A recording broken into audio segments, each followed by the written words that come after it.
All right, let's dive into a super clever solution for a Salesforce problem that honestly drives a lot of people crazy. We're talking about dynamically rerouting approval processes. And this comes to us straight from developer Murlali Naugapu, who figured out a way to tackle something that many folks just assume is impossible. Let's see how he did it. So let me ask you this. Have you ever built what you thought was the perfect, most logical approval process, only to have a new business requirement come in that just completely breaks it?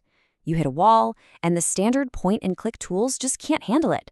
Yeah, if you're nodding along, you are definitely not alone. And this leads us to what we can call the approval process trap.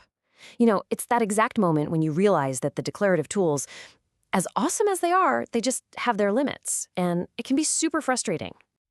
Murali just hits the nail on the head with this quote.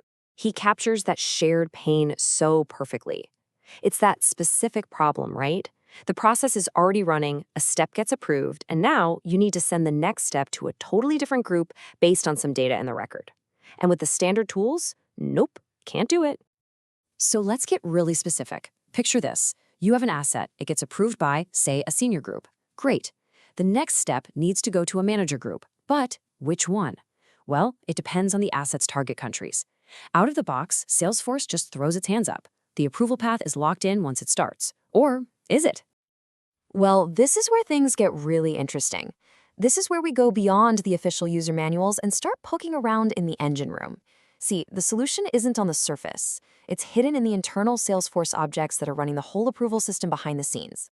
Okay, so first up is an object called process instance. Whenever you submit a record for approval, bam, Salesforce creates one of these. You can think of it as the main folder for that entire approval journey, from the moment it's submitted to the final yes or no. Now, inside that journey, you've got the process instance node. So if the process instance is the whole road trip, these are the stops you've already made along the way. Each one is a step that's been completed. They're like the historical checkpoints: submitted, approved by senior group, and so on. And that brings us to the real star of the show, the process instance work item. Now this is different. It's not a past step. It's the live, pending, what do we do now item. It's the record that's basically shouting, hey, this thing is waiting for approval from this person or this queue right now. This is the action item. And here it is. This is the big aha moment. If the process instance work item is the current to-do item, then its actor ID field, well, that's who it's assigned to. So what if we could just change that ID with a little bit of code? You're basically telling Salesforce, hey, you know that pending approval? Forget QA, it's going to QB now. You are literally rerouting the approval process in the middle of its flight. Okay, so that's the theory. How do we actually put this into practice? Well, the whole solution boils down to a really elegant 5-step blueprint. And don't worry, we're not talking about lines of code here. We're talking about the logic, the flow of how this all works. So it all breaks down into these 5 logical steps. First, you need a trigger. As soon as the record hits that key approval step, like approved by senior group, you kick off a job in the background. Step 2, that job goes and grabs the dynamic data, like fetching the target countries from the asset. 3, it uses that info to figure out the correct QID. 4, and this is the magic part, your code finds that pending process instance work item and just swaps its actor ID with the new QID.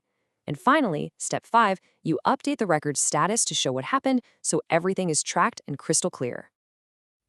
A solution like this is so much more than just a clever piece of code.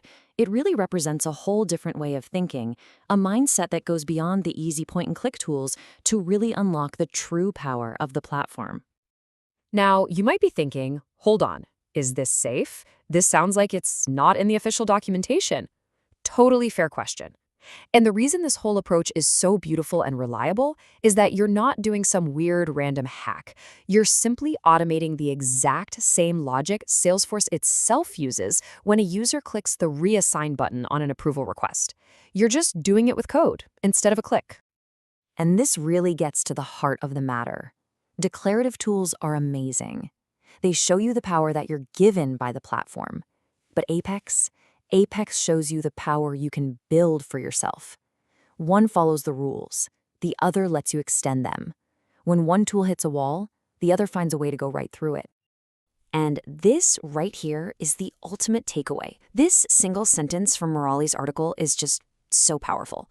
When you stop seeing Salesforce as just a tool to use and start seeing it as a platform to discover and innovate on, that's when you go from being a good developer to a truly great one. It's all about seeing what's possible beyond the documented limits. So I guess the real questions leave you with is this. Now that you know you can peek into the engine room, now that you know you can safely extend the platform's core behavior, what's that impossible problem that's been nagging you? What wall are you going to find a way through next? Thanks so much for joining me.